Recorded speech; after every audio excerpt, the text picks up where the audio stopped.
Hi, everyone. My name is Lydia Martinez. I am the founder and owner of L Marketing and Events and Restaurant Owners Marketing Academy. And I'm so excited to be here today with my good friend, also client, Alif. Alif owns a couple of businesses. She owns an amazing punked out baklava business called Bohemian Baklava. And that was the only business she had when we first met. Now, she very recently opened her second business, which is Cave Cafe.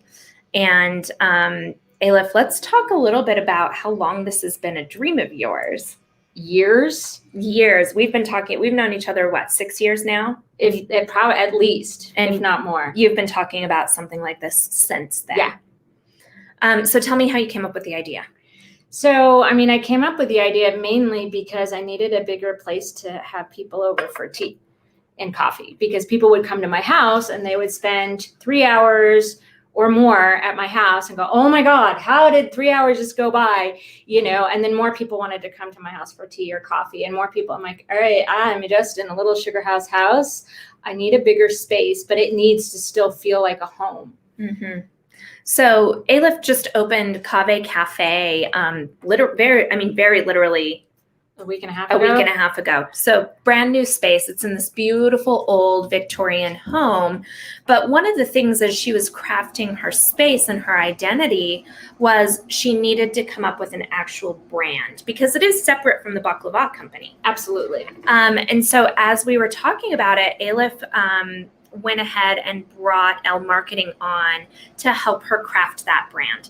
And we went through, one of the keys for good branding or creating a strong brand, it doesn't start with just naming the business. A lot of people will be like, here's my name, let's make it happen. And that's not where it starts. Talk about where we started when we were crafting this brand. Well, I think we started with, a Turkish coffee cup or pouring cup or the Turkish coffee pot, because we really wanted to pull Turkish coffee into Salt Lake City and kind of anchor it.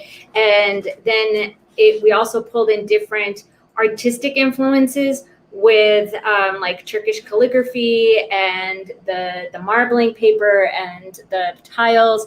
And so it kind of created an assemblage of ideas. And at the end of the day, what felt good was actually the almost representation of like the tiles. Yes. Like some of the mosaic tiles, and less than what we had thought we were going to go into, which was more of the Turkish coffee heavy image. So a lot of people don't realize that when you see a Turkish coffee cup, and I'm actually just going to snag a cup that's right here, it comes with all these beautiful like flowers. Also on the tiles, you'll see a lot of beautiful floral influences.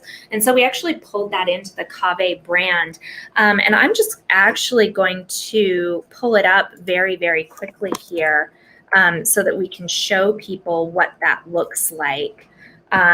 As well. But the other thing that I think that's really important anytime you're designing a good brand is to also pull in something that can be used separately from the actual words in the name.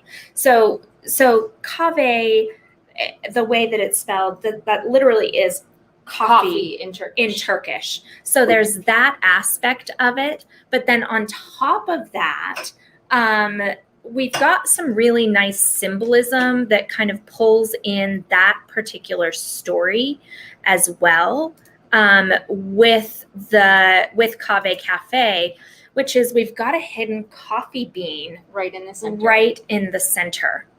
And so because of that, it makes it easily identifiable as a design. So let me just see if I can share this tab here.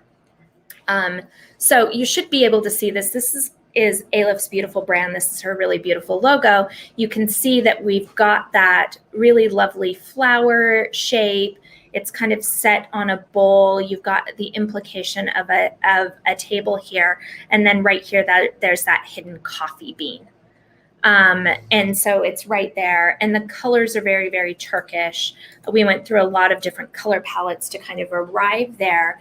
But that more muted color palette, and you can even see it like echoed in the building and in the artwork that's here. That all came together to define that brand. But she's got that icon, that thing that can be pulled out and used, that visual image that can be pulled out and used without even the words on her brand. So you think about successful brands, and one of the things with them is you'll very often see an icon that can be pulled out. Think the Nike swoosh, or the Apple with the, Apple computers with the bite taken out of the apple. Those images, those icons are so identifiable without ever being, without us ever having to say Nike or Apple. People know what they are, they know what they mean. And so we try to do that with all the logos and brands that we design. So tell us a little bit about the process of creating that brand. I had this idea in my head of what I wanted the space to look like. And so I kind of drew from that. I found one picture on Pinterest that really just encapsulated everything. And I really didn't want to go to the traditional Middle Eastern, Mediterranean, dark rusts, orange, brown colors, because I felt that was really heavy and I really wanted something light. So when I found this image, it had the sages, the sapphires, the rose, and it had like this upscale bohemian eclectic chic kind of thing. So I wanted to kind of elevate it, and I wanted it to kind of be light and airy so that people could relax and it wouldn't be dark. So literally that picture became the foundation for how we created the colors. And Aleph shared that with our team. And then from there, our graphic designer, Diana, who's so incredibly talented, she was able to take that. And we basically started out with 8 different concepts. And then we refined it through a couple of generations, started out in black and white, because guys, your logo should always look good in black and white. And then from there, we actually converted that and expanded it out, added in different colors until we arrived at the finished logo. We're actually getting ready to start a new logo design project for Aleph at the end of this month. Do you want to talk about that? Sure. So the overall concept for this whole Victorian, it's a collective. It's a creative collective that I affectionately call the Wise Dragonfly. And so that kind of pulls in all of my things. We're Cave Cafe and Bohemian Baklava on the main floor. I can also pull in the Divorce Cafe. But on the second floor, I have different businesses, artists, and other people, like I have a healer, that have rented the studio space. So it's a creative collective. And what I want is, people come together because of community, and the Wise Dragonfly is that community where I'm bringing all these different parts of society, like your artists, your healers, and your business people, all under one roof so that they can all fluidly kind of interact with each other. So, the Wise Dragonfly is also like, if you wanted to book the Wise Dragonfly, this whole building, for an event, you can do that too. So I'm trying to create a brand separate from Cave Cafe that will kind of be the overarching umbrella. Perfect. So we've got the website for Cave Cafe in the comments down below, and we're also having a work party here today with the L Marketing team that's based here in Salt Lake City. So right over here we have Cheryl. Cheryl is our client, our why am I tripping over your title, Cheryl? Client account manager. Drinking some tea. Yes, drinking some tea. We have over here Caitlin. Caitlin is our marketing strategist.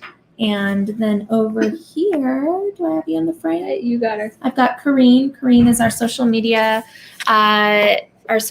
manager. And so we're just all here kind of collectively working today.